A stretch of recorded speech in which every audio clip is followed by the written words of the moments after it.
altercation. And by the time I joined, I guess he had just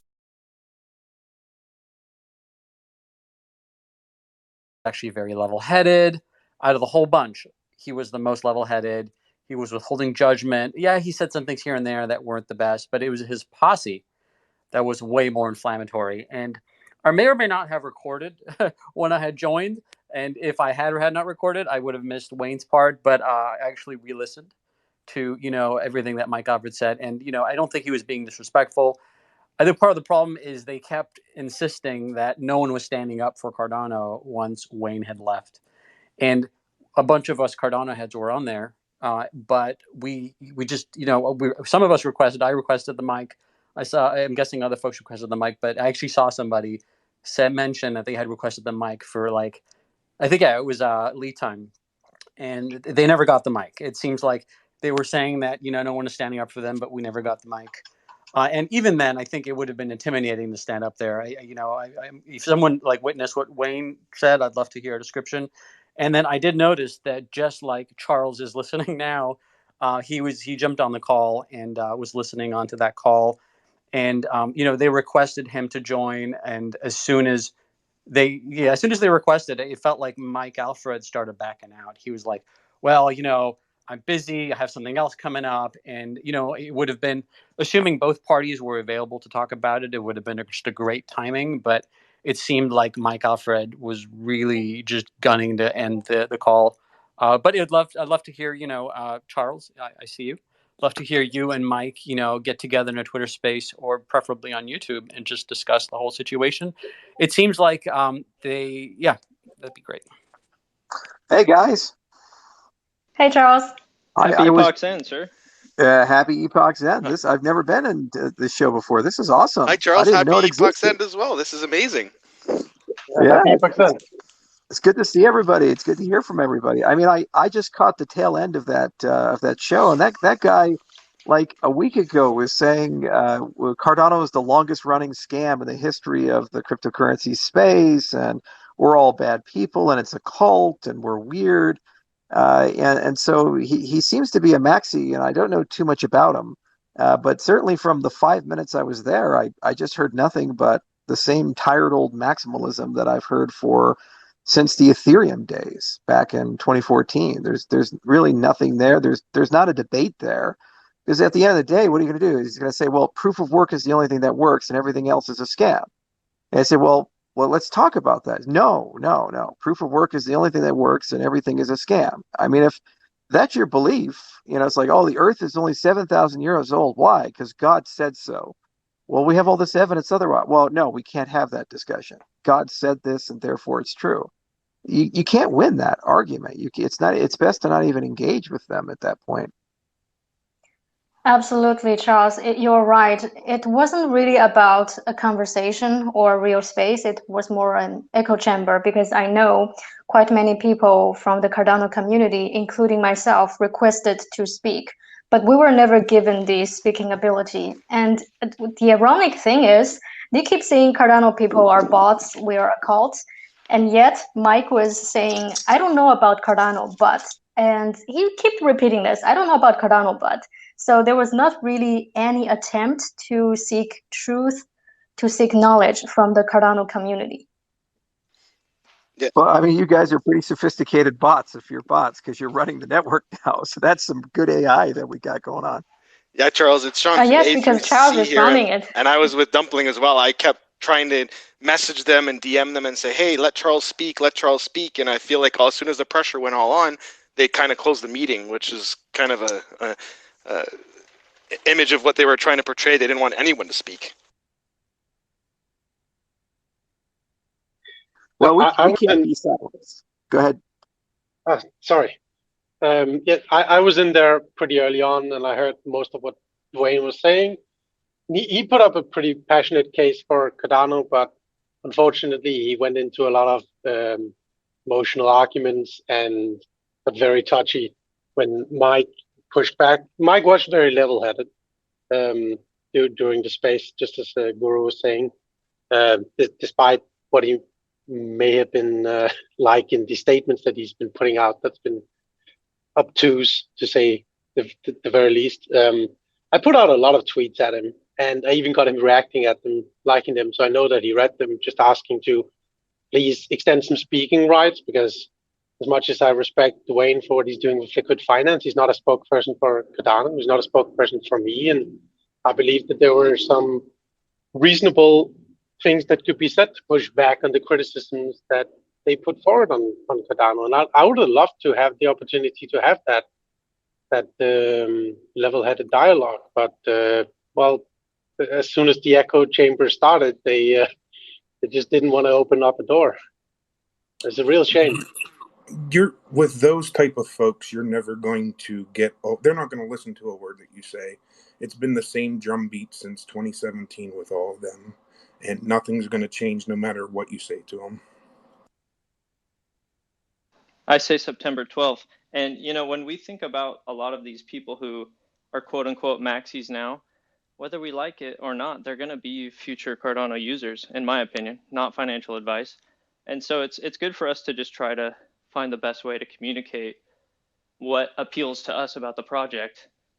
And if they don't show an interest in that, you know, it is what it is. I think from what I heard, if they did that maybe 5 years ago, they would have got away with it. The level of knowledge was quite low. But when you look at things now, you just listen to that and you think that's quite laughable. And, you know, I don't think you can get away with it now. Like the reaction you've had from people who understand the project, even know the basics, has been to go, well, hold on. Like there are people commenting on this, saying things that are clearly not true. And as much as for people's opinions and views and faith and so on, that's different. But you can't misrepresent facts or give incorrect facts. You know, eventually people are going to realize what you're doing, and it's not going to look good. And a lot of people have been caught flat-footed because they've been ignorant. Like, I don't mean to be horrible, but Grayscale, the holding of Cardano, if you look at the percentages, for them to balance their large cap fund, they have to buy your Cardano. So just don't sell it to them. Like, you know, there's a limited supply. That's the beauty of crypto. There's virtually no liquidity out there. So anyway, not ignoring our new listener, Charles. Hi, I don't think we've ever spoken before. Lovely to speak to you. And I'm a bit starstruck, I have to confess. You know, I've watched you for like 3 years and I feel like I know you, but you obviously have no idea who I am. But yeah, it's been amazing watching the journey, and congratulations. And it's so good to be here. Literally like a few weeks away from smart contracts. Amazing. Congratulations. Yeah, it's going to be a very long road. You know, we're going to launch it. Lots of dApps are going to come out. There's going to be all the usual growing pains there. You know, we have to build a dApp store, a certification ecosystem, and right when it starts getting hot and sexy, there's a lot of optimizations that have to be put into the ledger, and then Hydra. So it's a huge amount of development for us on the next 6 to 9 months, and it's going to be even more development from the community. Yeah, but what's really exciting is that there's a very large community that's waiting for this. You know, there's thousands of Plutus developers that trained in the Pioneer program. There's a lot of ventures with funding and good people behind it. And so it's just exciting to me to actually see people program on a new paradigm. The last time we really saw this in the cryptocurrency space at this scale was the launch of Ethereum itself. And I remember how rocky that was, but yet it turned out to create a very large ecosystem with a lot of passion. So I imagine in short order, the same is going to happen here with Cardano, and hopefully we can keep our head above water as things move quickly. Thank you, Charles, for your hard work. And I would really like to give you a very special and long overdue greetings on behalf of the entire Chinese-speaking Cardano community, people from China, Malaysia, Taiwan, Singapore. They are going to be so excited knowing that I have said hi to you today. Thank you for your work. Thank you so much, and it's great to talk to our community everywhere. This conference we're putting on September 25th to 26th, the Cardano Summit, it's going to be the most decentralized we've ever done. So instead of having a single location, I think we're doing 7. And then there's lots of community events, and I'd love to see tons of community events throughout China. And there's also an entire virtual world that we're setting up with a partner called Active Theory. So our hope is to make it the largest crypto conference around, but also an opportunity for everybody to kind of claim their part of it and make it their own conference as well. So, xie. Hey, Charles. Thank you. Very excited. I wanted to point out that Cardano Guru is being very, very modest when he was chatting with you because part of the reason that we're all here in this Twitter space right now is because of Cardano Guru. He is the glue of a lot of single SPOs. He and actually Cardano 420 have been working together not only to create this Twitter space, but create an entire community on Discord for single SPOs to collaborate and get together. And so I really wanted to, put the spotlight on them and congratulate them for getting us all together here. One thing that I wanted to talk to you about that's really dear to us is us single SPOs. Obviously, we work really hard and we market ourselves, but we struggle to, get delegations. And we understand that, the protocol is mostly to blame. And the wallet design, obviously could be better. But we would love to have leadership encourage decentralization, right? Because we do believe that in order to secure the value of Cardano, as well as secure Cardano itself, it needs to be fully decentralized. And the more SPOs we get, right, we're at 3,000 now. We want to get at 10,000 SPOs, right? And 80% of the staked ADA is on these giant pool groups. And we understand that some of them are exchanges, right? The Binance and the eToros. But there's also a lot of big wallets like Adalite and Exodus and Atomic that have a ton of ADA, and there's large pool groups. And if from leadership like Cardano Foundation, IOG can encourage pushing the delegation to these super minorities, right? If you look at even like Solana has started staking and in stake pools, and on their Twitter, they're encouraging delegation to the super minorities. And I would just love to see, this type of messaging because we can improve the. Go ahead. Yeah, I understand what you're saying. I mean, we do delegate 320 million ADA with the community delegation program, and I believe the foundation also does so. But I agree that there are a lot of things that can be done, and they just take time to roll out. For example, with the wallet, I have never been happy with the rate of development of Daedalus, and there's a humongous backlog of features that I've always wanted and optimizations I've always wanted. Like, for example, Mithril. That's not just about Light Wallet. That's also about accelerating block validation time because you can validate epochs in parallel. So suddenly, as many threads as you have, that's as many epochs as you can validate. You can get exponential speed up of a full node validation. But then there's other things like, for example, partial delegation. It's been a feature that we've designed. It's in the GUI, and it just certain things are working against it, making it easy to implement. And we've always had to put it on the side because of one reason or the other. But that alone actually creates a lot of delegation diversity because instead of people making atomic choices of I'm going to go to A or B, they're going to go for a portfolio. And that portfolio will be balanced amongst many different concerns. Some are return, some are social benefit, et cetera, et cetera. We've also done some research into decentralized pools. There's a paper I'd encourage you guys to read called Conclave that recently came out. Mario Larangera participated with it at Tokyo Tech. And there, that's the idea that smaller pools can bundle together and create kind of a decentralized or federated pool. So collectively, you guys have the same scale of a larger operator, even though individually you guys are a little bit smaller.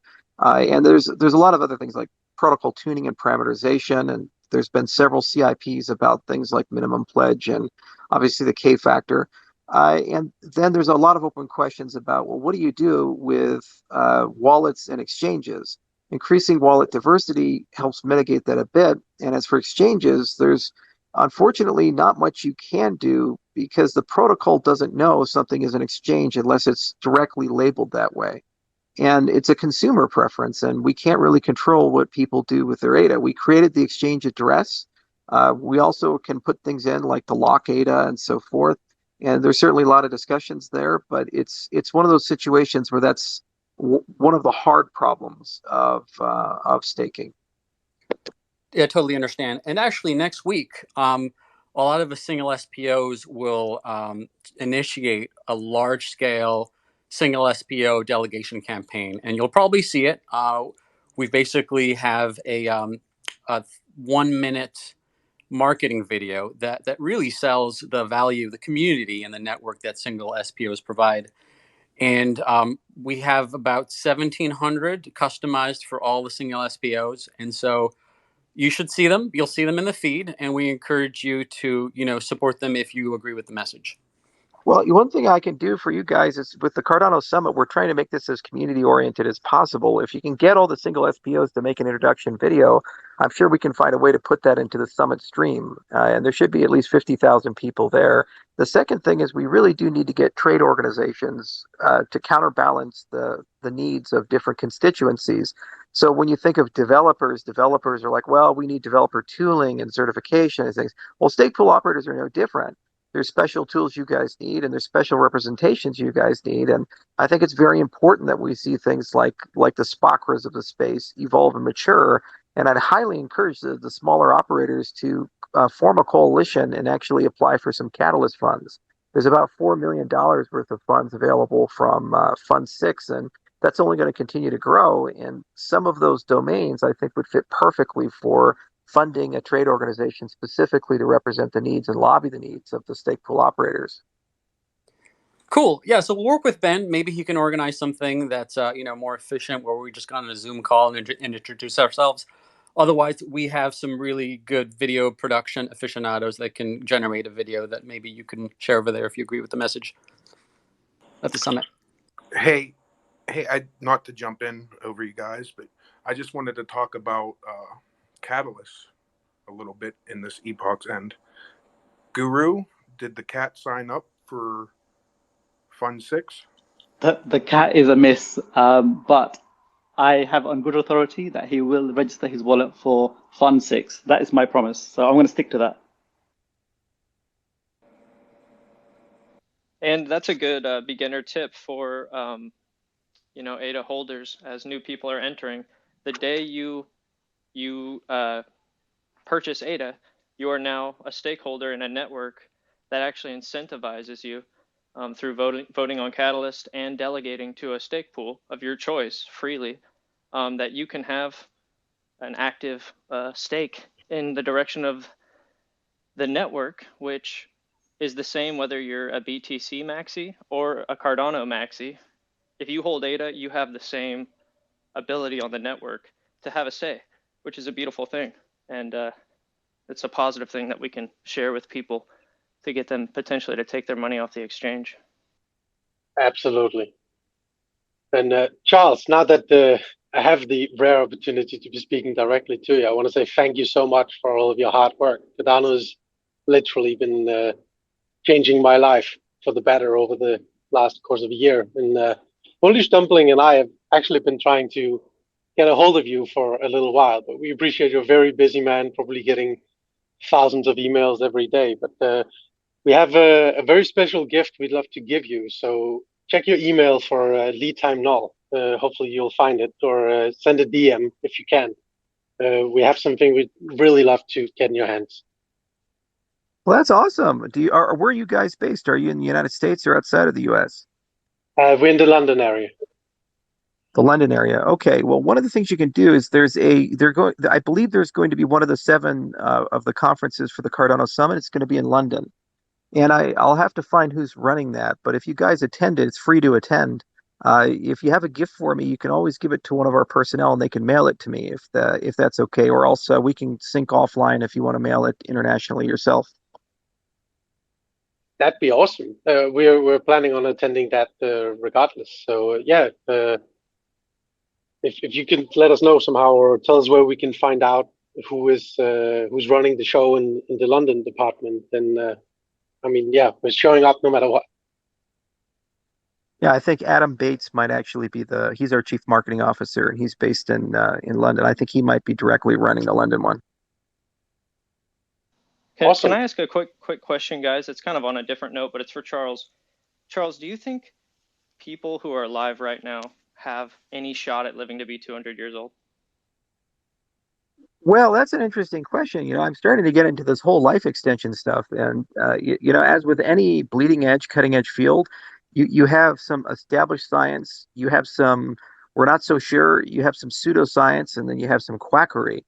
If you look at the maximum human lifespan, it's probably around 150 to 160. That's what I've read so far. However, that can be extended, and there are creatures that are biologically immortal.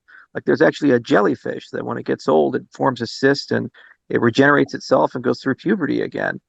So it's conceivable that if these techniques could be well understood enough and ported over, they can definitely be used to extend the human lifespan for a great degree of time. Like an axolotl is cute little aquatic amphibian creature that lives in Mexico and other places. I mean, their regenerative abilities are so remarkable. If you cut off a leg, it regrows. If you could even stitch another head on them, and both heads can survive on the body, it's like Frankenstein-like what you can do there. So what we're doing in my biotech company is we're right now just doing an exceedingly deep literature review. It's like when we started IO Global, we did the same thing for cryptocurrencies. We spent almost all of 2015 just reading papers and looking for foundational results, and we were trying to separate fact from fiction. So we're looking at everything like photobiomodulation, pulsed electromagnetic fields. We're looking at exosomes and stem cell therapies, both fetal and autologous. We're looking at all kinds of medicines that people seem to think are extending life. Like apparently metformin has shown a very positive signal. NAD has as well. Apparently hyperbaric therapy, there's some Israeli research that shows this, has done some really positive things for extending telomeres, in some cases up to 30% or more. And there's a lot of research showing telomere extension may potentially enhance lifespan. In fact, I believe there's a great book from David Sinclair called Lifespan, if you're curious about it. But then there's also the question of wellness. So it's not really desirable to live to 200 if you spend 100 of those years in a nursing home with Alzheimer's. My grandfather, for example, died of Alzheimer's, and it was really hard on him and us to watch him decay. The question is, can you live to 200 where 199 years you feel trim and fit, and then you just plop over dead, on your 200th birthday? And that requires a lot of miracles of science and a deeper understanding of all kinds of chronic ailments that are probably metabolism based and inflammation based. So jury's out on it, but what else am I going to do with my life? This is a fun area. My brother's a doctor, my dad's a doctor, and we know a lot of people. And I think this is an industry, regenerative medicine, anti-aging, that's going to grow exponentially from 2025 on, and it's really going to get good in the 2030s and 40s, and actually have FDA-approved treatments that we all can take that actually have a very positive outcome on life extension combined with wellness. Thank you for that. I'm not a doctor, so I can't speak to this, but I've had some really positive results with cannabinoids. As a little secondary part of that question, though, I was just going to ask, do you think there's any potential for a real happy Epochs End, everybody? Happy Epochs End. We are There we go. officially in the new epoch. Happy Epochs End, guys. Okay, real quick though. Plutus smart contracts. Is this going to be like the DNA strands of some future AI that travels throughout the galaxy and explores the known universe and beyond? I'm sorry, guys. I'm done. No, these are great questions and fun ones. You can go a long ways with them. So with respect to cannabinoids, actually I do take CBD in my coffee every day. And I also put lion's mane in my coffee and bee pollen as well. And there's a lot of great research that's showing that there's some very good health benefits. And unfortunately, it's understudied because of how political things are. It's the same with psilocybin and the mushroom side. I grow mushrooms, and there's all these amazing studies that are out of Johns Hopkins where they take war veterans who suffer from really bad depression and PTSD, and they treat them with psilocybin. And then after 1 or 2 treatments, it's as good as 10 years of being on SSRIs. So it wouldn't surprise me if you can see similar things in other substances. So cannabinoids are great. Now, to your specific question about Plutus, I mean, that's just a model of computation. And it's a bespoke model of computation for the types of computation we need for things like smart contracts and DeFi and RealFi and all of these things. And that's great, but that's not the kind of computation that you'd think about when you think about AI. So when you think about AI, you're trying to do very different things. And there are certainly some great projects like SingularityNet, for example, and we're partnered with Ben, and I talk to him on a regular basis, and I'm actually going to fund an AGI research project with Ben, and hopefully we can start that in Rwanda or somewhere cool. Right now we're in the business requirements gathering and going through some of his papers to see what's there. And we'll have a stronger opinion in a year or two on what's possible. But I mean, we don't even have basic agreements about the building blocks to achieve AI. So if you talk to Lex Friedman, for example, we had a long conversation about this prior to leaving his place in Austin. He believes that consciousness is somehow interconnected to the need for AI. Most AI researchers don't go down that road. They say it's like Stuart Thomas or others. They say it's completely superfluous and it's not required. And then also, what is the definition of intelligence? There's a lot of different ideas about that. And then there's a question of, well, how do you even discuss goals and the achievement of goals? And then there's this concept of metacognition where, okay, maybe an AGI is out of scope, but what happens when human beings can communicate with each other in slightly different ways than just a low bandwidth vocal way like we're doing right now? Like, for example, the Neuralink concept, where you put these things in your brain and then suddenly you have telepathy. Well, if you could create a collective consciousness, and then each of your brains is effectively like a meta neuron, and it forms a collective consciousness there. That's a very interesting thing, especially the types of emergent thought that could come from a collective like that. So where does that fit compared to a general AGI? So these are super fun topics, and I always approach these things in kind of a pie in the sky and practical way at the same time. So the pie in the sky is we'll throw some money at AGI and we'll see what sticks, and we'll eventually figure out something fun and sexy. And then and then practical is that I'd like to see weekly something making progress. So I actually bought the Lost in Space robot. You guys remember the old robot from the show that says "Danger, Danger, Will Robinson"? Yeah, so I got one of those, and we're rebuilding it, and I'm connecting it to SingularityNet. So I'm just going to put the thing in the office, and I'll talk to it every week, and the robot better talk back, and then I know that my money's being well spent. And we'll just see how Oh sophisticated of a man. conversation we can have. And we also got Robbie the robot from Forbidden Planet. And ironically, they did fight each other on the Lost in Space show. It's one of the great moments of the show, and so I'll be able to talk to both of them, and maybe they'll have a conversation with each other, and we'll see where that goes.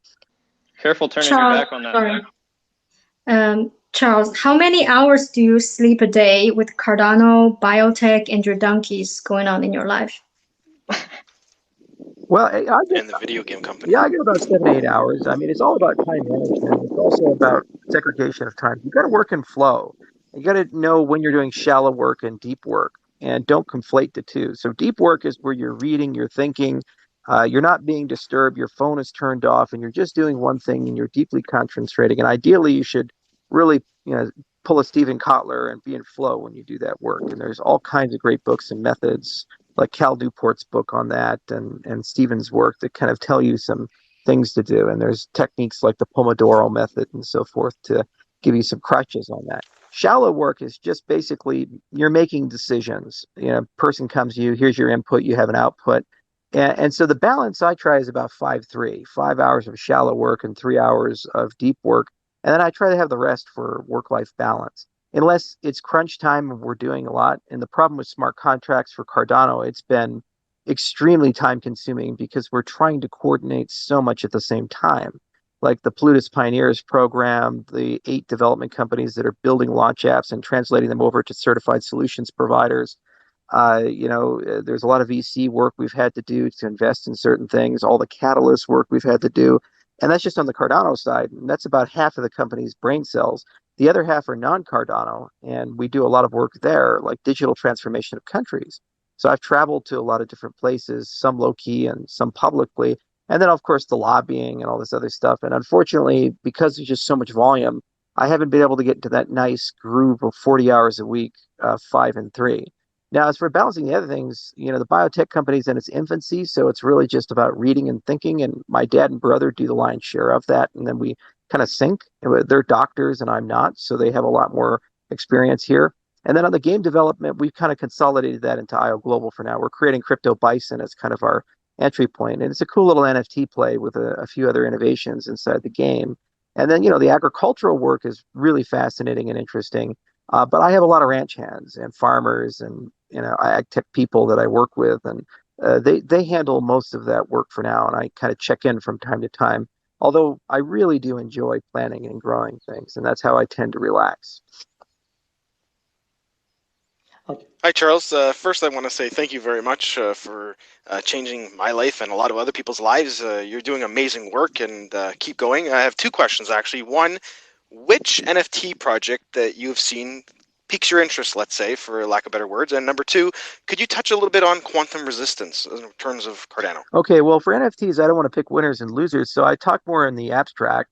In the abstract, I think the community needs to come together and create before the Cardano Summit a standard for issuing NFTs. You know, you saw this in Ethereum with ERC20 for token standards. Well, we need kind of an NFT standard of what should they look like, what should the data be formatted as, how should they be read and visualized, et cetera, so that we can just make sure, regardless of the NFT platform that exists, if you purchase an NFT on one, you can move it to another, and we also can use that standard in the Daedalus wallet.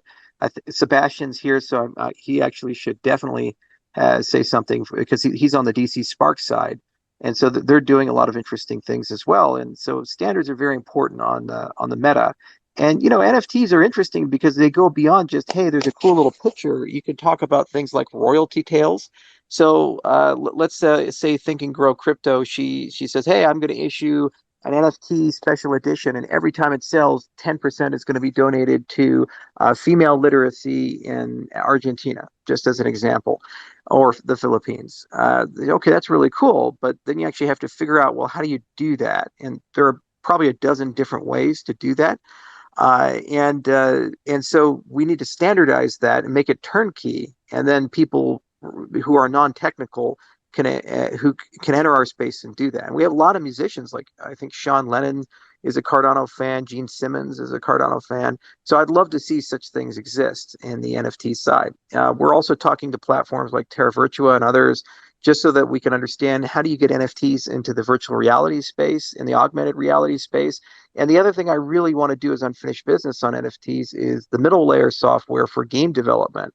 So it'd be super cool to get Cardano integration into Unity, Unreal, and CryEngine, which are three of the dominant game development engines there, and basically give them a blockchain suite, including an NFT suite, so that that can be embedded in video games, and we can be the dominant faction there. Now, the other question relates to quantum resistance. That's a very complicated question, but it really breaks down to your cryptographic primitives inside the system. So the concern that people have is that these systems rely upon the asymmetry of crypto in order for them to be secure. So you have a math problem, whether it be discrete logarithm or integer factorization or something else, that requires all the time in the universe to solve if you don't know some secret, or it's trivial to solve if you know the secret. And so that asymmetry allows you to construct a public key and a private key, and that works just fine in a classical sense. And there's almost 40 years of history there. But it turns out that those hard problems aren't so hard if your mode of computation is a bit different. And there's things like Shor's algorithm that basically show you how to make them not hard. So the concern is that at some point, if quantum computation comes, that class of things will get broken. And then there's extensions to that, because those hard problems are also used in other things like VRFs and zero knowledge cryptography and so forth. And those will also break if they don't have new primitives. So the good news is this is not a crypto problem for cryptocurrencies. This is a universal problem for everybody who is in the business of keeping a secret. So those are nation states, intelligence agencies, Fortune 500 companies. So it's a very big problem. And as a consequence, NIST and other agencies are working very hard to standardize post-quantum algorithms. And they usually break down along the primitives that they use, like hash-based crypto and lattice-based crypto and learning with error. And there's even ways to modify elliptic crypto. They're called super singular isogenies to make them hardened against quantum computers. However, there may be other areas of the protocol that need to be hardened, like we'd probably have to come up with a post-quantum VRF for random number generation. We'd likely also need to model the consensus protocols against the quantum adversary because there may be things there. So we can certainly do that. And I think to get to a point where there are stable protocols that are high trust and people feel good about them, and also they're relatively efficient, is about a 3 to 5 year research agenda.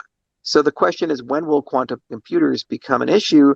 I think not this decade. I think 2030s is when they start becoming problematic, 2040s almost certainly.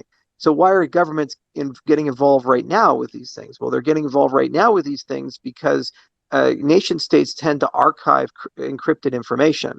So if you're America, you're NSA, what do? We take all the traffic of the internet, the United States does, and puts it in Bluffdale, Utah, and it sits in a big data center there. Even though they can't decrypt it, they let it sit there because at some point they have enough information there that if a quantum computer existed, they'd be able to decrypt it. Well, if your time horizon's 10 years or 15 years, look at the procurement of military hardware. The F-35 and the F-22 Raptor were mostly designed in the 2000s.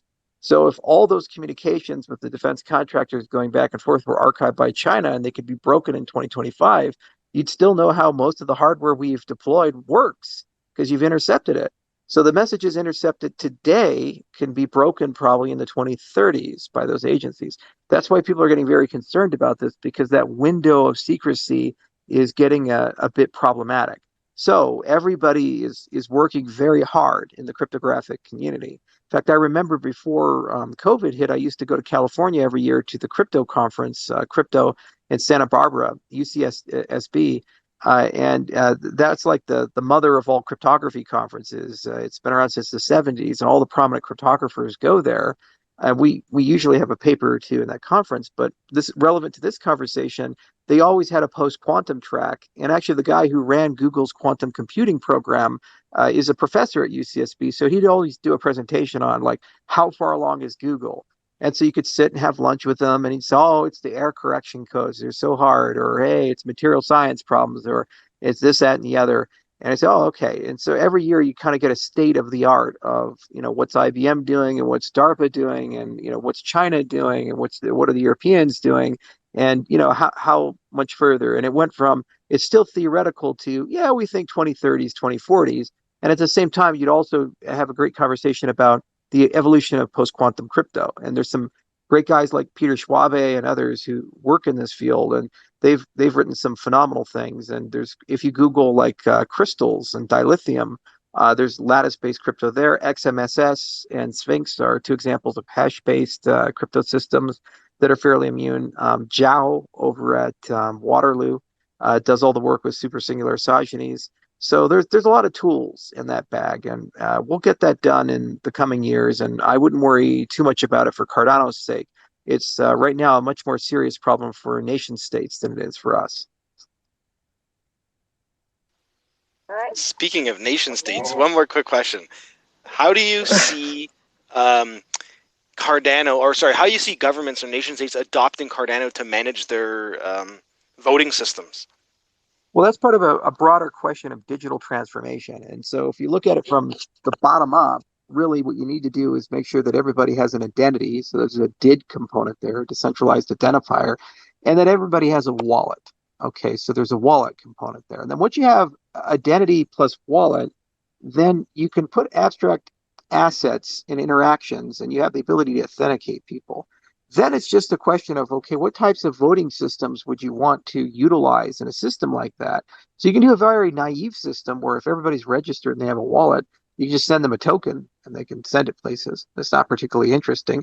So we could, for example, repurpose Catalyst, part of Catalyst to be a governance as a service platform. And we have every intention of doing this for tokens that are issued on Cardano.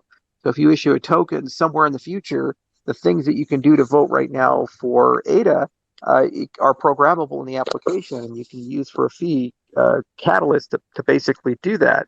Well, that's a great experiment in e-voting, and the lessons learned there eventually can grow to larger and larger sets of people. And if you think, okay, we're at millions of people, that's the scale we're at with Cardano. Well, if we keep this rate of growth by 2025, we'll be in the tens to hundreds, if not billions of people, just depending upon facts and circumstances in the macro. Well, Bermuda has 71,000 people. El Salvador has 6 million people. There's a lot of countries, like the country of Georgia, 3 million people, Greece, 10 million people. So, if you're already demonstrating the capacity to hold elections and vote with real things at stake and converge to viable decisions at the scale of tens of millions, you're already a legitimate e-voting system. But there are legitimate concerns about e-voting that have to be methodically addressed. And if you're curious about those concerns, the most concise, most beautiful paper I've seen written on this came out of MIT very recently. I think it's a little unfair to our industry, but it is written by a legendary cryptographer, Ron Rivest, and it talks about blockchain voting. He's the R in RSA, and it takes a very negative view on e-voting and blockchain voting, and it outlines a collection of 5 problems that have to be resolved before we can consider such things to be secure. So there's a lot that has to be done. There's a lot that has to be done on the information security side. So I think it's kind of fortuitous that we can walk before we run, and we can learn a huge amount from Catalyst, protocol voting, and app voting, and then eventually get into shareholder voting for security tokens, and then eventually you can work your way to small nation states to do maybe things that are non-binding or opinion polls, and then over time you can build trust and credibility to the point that you can do primaries, and then once you've built primaries, then eventually you can do regional elections, and then eventually you can do national elections. And frankly, I think our biggest market in the next 10 years will probably be the United States, because half of the country now thinks the election system is broken beyond repair. There's going to be an overwhelming demand, at least in several states, to change that system in the next few election cycles. So that's going to reopen the conversation of e-voting, and hopefully we'll have a big thing to offer there. Hey, Charles, I had a question about the summit. We're all super excited about it, and hopefully the one in Silicon Valley happens because that's the one I'll be attending. Tim Harrison was actually probing folks for ideas to, cover at the summit. And Ada Ape, everyone knows who Ada Ape is, had suggested that we cover anything that's not under NDA about upcoming commercial and national partnerships. And we listen to all your AMAs, and you're so busy meeting with people, and traveling and whatnot. It would love to hear, now that we're so close to smart contracts, like who are you guys working with? What's in the pipeline? Whatever you can share. I think a lot of us would love to hear that. Well, the real guy to talk to is Jerry Fracascatos, our chief commercial officer, because he's the one who actually has to maintain the backlog, and there's well over 100 or so that are in there.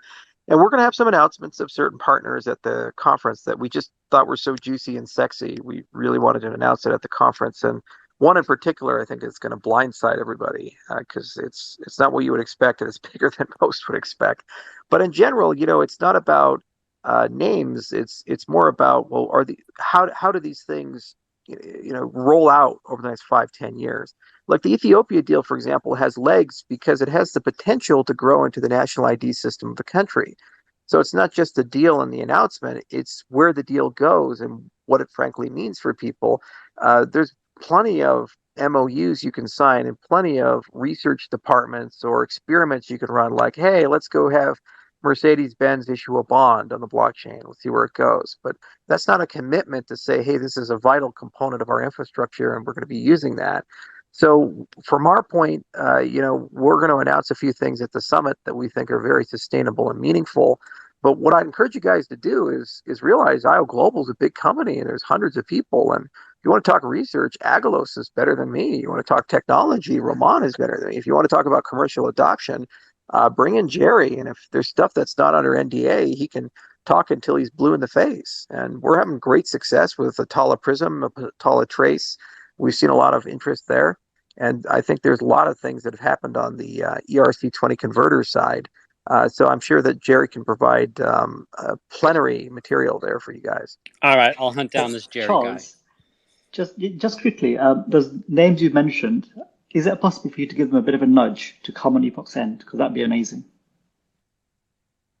Agalos specifically. Oh, Agalos would be great. I don't know how much he uses Twitter, and also he's insanely busy right now with Omega and Hydra research. They're trying to finish some things off before the conference, but I'm sure we can coax him out of the cave at some point to come and talk. He's a fabulous presenter, and he's also really good in conversations as well. One-on-one, going through things, explaining things, and that's just because he's been an educator for so long, and he's every semester always teaches classes and does research, and so he always keeps that Socratic method, and I love the way he explains things. Hey, Charles, are you able to give us an update on how things are going with onboarding all the students in Africa? Last time I checked, I think we have about 1 million people, but I don't get regular reports on that. Those stay at John O'Connor's level, but the last time I talked to John was about 2 weeks ago, and he mentioned it's about 1/5 of the students, which would be about 1 million. Charles, I got a mushroom question for you. What's your favorite mushroom? Well, absolutely lion's mane. It's just a joy to grow. It's really cool. It's tasty and it regenerates neurons. And it's one of the few mushrooms that I can comfortably grow. I tweeted a picture of what lion's mane looks like from one of the Farms Box food modules that I got. There's a lot of other mushrooms that are just remarkable. For example, cordyceps. They're like the Frankenstein monster actually it's more like the alien of mushrooms, where the spores infect insects and it takes over their brains and gets them to get closer to other insects, and then burst out of their neck. It's like The Last of Us. Exactly. Well, Last of Us was based on that. That's like real stuff. It's just it doesn't affect humans, but it does that to insects. It's pretty horrific. But they're really cool. Reason I ask is we have a lot of sheep's head around where I am, and we go out and pick it naturally out in the forest. So. Yeah, if you guys are interested, there's a great documentary that just hit Netflix called Fantastic Fungi, and you can see all the why people take fungus very seriously. I mean, it's so diverse, and there's a lot of magic there, and a lot of underexplored magic. Are there fungi? Okay, fun question. Are you going to tell us what the... Sorry, I need to know this question. Sorry. No, go on. Are there fungi maximalists? Oh, God, yes. Oh, yeah. And there's whole tribes of people, and some people, for example, really don't like Paul Stamets because he's so popular, and they think he's like stealing his spotlight. Other people love him, and it's like a cult around him, and it's just pretty crazy to see how cliquish. And then they're even cliquish among domains of mushrooms like boletes, versus other things. So it's pretty crazy. And there's also groups of people that only study mushrooms, fruiting bodies that get infested with insects, and they study specific types of beetles and other things that go in, and they say, hey, oh, you're not a true mycologist. You just study insects, and you just happen to be around mushrooms. So it's tribal at sometimes, which surprisingly so. But it's a very friendly community, all things considered. But every community has its tribes. As I say, it's beautiful to hear that the tribalism exists in every little microcosm. Because for a lot of people who are outside of crypto, we are just very strange people, and that's about all we are. And sometimes within ourselves, we think it's the whole universe. But from the outside looking in, like the majority of people I speak to about crypto look at me with a blank face and go, "You've clearly just gone a bit mad. Like, why don't you just, do your job in finance and be a sensible person?" And you would think that 10 years on from the white paper, people would have moved on from that. But I find the general public is still like so scared of crypto. Like, I think that's the thing that we're missing. And I would rather our attention go towards those people than Bitcoin maximalists, because they've made their camp and they're happy with it. So, how do we make ourselves more approachable, more human, more real to these people out there who find us really scary? Well, that's the point of Catalyst. If Catalyst is going to work properly, you need to have good idea flow, and you need to have the right social dynamics for people to listen to people that they disagree with and start identifying the root cause of disagreements and value differences, but maintain empathy. So, we tried to start that with Idea Scale, and it hasn't been a perfect experiment, but there's a lot of effort that goes into that. And if Catalyst becomes that, then all you have to really do is just say, hey, welcome to Cardano, go to Catalyst. And then that becomes the community expectation of how people should treat each other. The other thing is the reliance on the scientific method means that you don't develop cults of personality around a leader for innovation. Super important to have a decentralized brain. The papers in the academic world that go through peer review, they're submitted without authors on them. It's a double-blind process. You don't know who submitted them, and you don't know who's reading them inside the conference review set. So as a consequence, you get some objectivity there, and that's not connected. So this is not a Macaulay paper, or this is not Agalos's paper. You don't know who it came from. It could be a completely unknown person. It could be a person who has no academic credentials at all. You look at each and everything based upon its own merits, and then you judge it based on the referee process. Well, that's a beautiful, decentralized, culture-free, gender-free process for innovation management. And as long as we can ensure that process is well funded and there's a diversity of labs around the world, then you have a decentralized innovation engine that can continue to evolve the protocol. And the same needs to be done in engineering. So if you have diversity of clients, you have diversity of research, and a place that is high empathy for the discussion of ideas, then I think it creates that perfect trinity of a community that does not tolerate monoculture or dictators. You've kind of fired any would-be CEO or king, and you've instead replaced it with something much more inclusive and permanent. So just hold ADA in a secure private wallet. Keep your keys and all of your private information to yourself. Anyone who wants that information from you, you should regard with suspicion, and vote on Catalyst. And you're literally living in the future. And ADA's never given away by anybody, ever. Oh, Charles, can you please tell us what the lobster means? Sorry, Guru. I'm dying to know what the lobster means. It's a social experiment. I'm going to see if you guys do what I think you're going to do with it. Well, I tweeted out saying that National Lobster Day is September 25th. A close friend of mine, A3C Andre, he mentioned that he thought that's when smart contracts were coming out, but I think that date has been already announced. But we did announce the conference for September 25th, which coincidentally does fall on National Lobster Day. So you're half right in that respect. Thank you, Charles. I thought it was the Lobster's the new for soon. an interview with Jordan Peterson.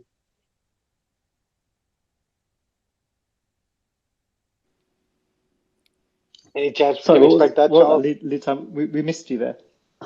Oh, sorry, I said I thought it was foreshadowing in a broadcasted interview with Jordan Peterson and Charles.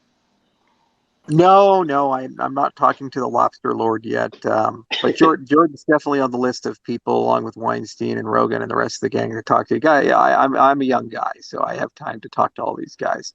But I'm definitely going to meet Peterson at some point.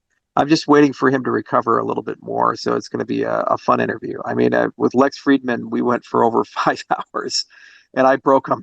It was like Rocky IV, and we were just going and going and going until one of us was going to say, "All right, that's it," and we did the longest interview ever. So if I go with Peterson, because we both talk in these long, circuitous stories and analogies, it's going to be like a 9-hour interview, guys. It'll just go on and on, and we'll be talking about maps and meaning and going into the nature of good and evil, and we'll spend like 4 minutes talking about Cardano and 8.5 hours of talking about Nietzsche and all these other things. And it's going to be epic. So I'm just kind of waiting for Jordan to fully recover, and then we can go and do that. And it's going to be fun. I'm definitely ready and waiting. Hi. Len, please. Hey, nice to Happy Epochs be in a End. space with you guys, and congratulations, Guru and 420, for your special guest. Nice to meet you, Charles. I've recently joined OHK about 2 months ago, and it's cool. It's been amazing, and what an incredible community you have here. So I just had one question, which is, if you could guarantee one objective from Cardano, which obviously there are hundreds, what would it be? Well, I think the commitment to self-evolution and iteration is the single most important part. As long as you're growing, you're not dying. And so even if you grow at a slow rate, it's just a game of time then.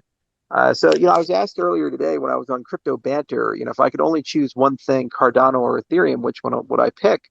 And I'm not exactly particularly enamored with either ecosystem, but I said 10 out of 10 times Ethereum. And because the key differentiator is not where they're at today, but where they're going to be at in 10 years. Ethereum has demonstrated a willingness to upgrade, whereas Bitcoin has not. And so it's just a question of, can they evolve fast enough? And every time they evolve, do they evolve in the right direction? So the magic of Cardano is we built this self-evolution engine with Catalyst, the centralized brain, and you guys, the community, where none of this is organized. I mean, I never told Cardano 420, hey, you guys should go create the Epochs End show. Go do that. No, you just went and did it. So this community self-organizes, self-grows, and each of those aspects, if you look at them emergently over time, will enable eventually millions to billions of people to collectively construct something. And whatever that ends up being, it'll be orders of magnitude beyond anything I could ever come up with or IO Global could ever come up with. So that's the one feature I think is the most important. Now, there's unpredictability there. It may grow into something that you didn't intend or couldn't imagine. That's why we invited, for the last summit last year, Vint Cerf to come on to speak. Because Vint is one of those guys, like, accidentally created something almost every human uses. And it's very rare for someone to be able to say that. I think he's one of the few people, along with Bob Kahn, that can say that, and Tim Berners-Lee. And so we asked him if you could create the internet again, what would you do differently? And he had, some really interesting feedback there. So that's the other thing is, if it's self-evolving, you don't know where it's going to go, and you're always going to be haunted with the mistakes that you made, just like Vint is with the mistakes he made in the design of the internet, for things that you just didn't have the ability to imagine. So the difference between us and TCP/IP and these prior projects was that we actually did take a lot of time in carefully trying to lay things down and get that initial condition and those boundary conditions just right, so that when the system starts evolving and growing, we think it's going to grow in a pretty productive way and preserve the power to the edges in your autonomy. Like, for example, the staking dynamics, if we get those right, and it's going to take a little bit more time to do that, then as the value goes up, we should naturally see more and more stake pool operators. So you get more decentralization with price appreciation. You have the opposite growth dynamic with Bitcoin. As the value of Bitcoin goes up, you tend to see a consolidation of the mining pools to more and more vertically integrated and more proprietary hardware and more subsidized power. So there's an economy of scale there. So those are the kinds of things that we hope we got right. And the ability to self-evolve means that we get to see if we got it right. And if we did, it'll naturally become a system that'll change the entire world over time. And good to see you and welcome aboard. Thank you so much. It's a real pleasure. Thank you. So it's the peaceful revolution, people. Peaceful revolution. So I want to know, since Charles is here, if Eye the King would like to talk. I mean, the floor is always open for the Eye of the King. He has never spoken Anyway. before. If he chooses to break his silence today, that is a good day to break his silence. He can only squawk. Break it now or forever hold your peace, King. This is the moment, actually. And I actually said that we would. This isn't an open-ended invitation necessarily. You speak now or you hold your peace. Do we have enough space? Are the speaker slots taken? Let's get some new speakers on, because one of the things about Epochs End is we like to get new speakers on. So anybody else wants to speak, do request. And Eye of the King is first in that queue. So I just want to show our Discord, Epochs End Discord. If you enjoy the content, we hang out every day in Discord. And of course, the show every 5 days at the end of every epoch. Thanks, Hero. And Guru, something they say, this has like an element of show business to it a little bit. We got our first celebrity guest, and they do say leave them wanting more. I don't know if maybe we should settle on the NFT for the show or how long everybody has, but could be a good time. And hopefully Charles will be able to rejoin us in the future. And actually, I don't mean to put it to an end. Let's do the final question of the Epochs End then, because this is a topical question. A lot of people in crypto, generally, they're half of a couple who maybe the other half is not into crypto, or even worse, they hate crypto. So I know Charles is very private. Charles, you're very private about your private life. But what's it like with your spouse, or your other half, or your family? Like, have they come around to the idea that you're running a legitimate business, or is it still seen by many people as you're doing something? What's that shadowy something coders we were called the other day? Shadowy supercoder. That's it. That's what we all are apparently in the eyes of the media. So. I'll tell you about my mother. That's a new strain, too. My mother is the most skeptical woman you'll ever meet in your life. And anyway, for the longest time, she's like, this crypto thing, it's nothing but criminals. You're going to jail. And every time someone get arrested in crypto, she'd send me an article. Look at Ross Ulbricht. Look at this. Oh, my God. Got to get out of that thing. It's a scam. And then I tell you what changed for her. It was nothing we did, nothing we launched. It was when I was in Toronto at a summit there. I was interviewed by Larry King. And my mom's like, oh, my God, you were interviewed by Larry King. That's the craziest thing. And then after that, it wasn't a scam. She's like, here's my son. He's famous. Larry King talks to him all the time. It's like, oh. We got to get Larry King a Cardano Well, he's dead now. So, I mean, we can give him a show. I don't know if people know the difference at this point, but it was a lot of fun. But yeah, there's a lot of skepticism. There's a lot of, hey, he does crazy things and we don't understand those things. But at the end of the day, if people love you, they just want you to be happy. And this is my passion. I do it because I love you guys. I love every moment of this and seeing how big this community has become. For example, I really love your recuts of the AMAs. Those are like my favorite things in the whole wide world. And it's just been a hell of a journey, and it makes it fun, especially for the stressful times, because you get all the negativity and the criticism and these really crazy books and things like that. They just like, where do these people come up with the garbage? But then I see you guys, and I'm like, hey, it's all worth it. So that's what makes this special. Oh, thank you, Charles. That's amazing. And I'd like to take space has this been really special opportunity. too. You were mentioning, Charles, about helping people. I created a Cardano community support portal, which has a great repository of information and links and information. We even have a small pool initiative, which are small stake pools. They're single pool, less than 1.2 million ADA. It's pinned on my Twitter. If anyone wants some safe practices and some information in regards to how to safely navigate around Cardano, please visit it. Please message me, ask any questions. And Charles, thank you very much for your time, my friend. Thanks, everybody. Cardano for 20, is your other half calling you? Mrs. 420 calls. No, I'm kidding. She's not. I'm like gonna go puke right now. This was so incredible. This was amazing. Thank you, Charles, for joining us. We do this every epoch, every 5 days, days, same place, that's same the beauty time, of every it. 5 days. Same time. So thank you all. Thank you very I just much. hope to see everybody here again. Yeah. And Later, everybody. see you all in 5 Thanks, days. Charles. Thanks, guys. Thanks, everybody. Charles gets the NFT for today.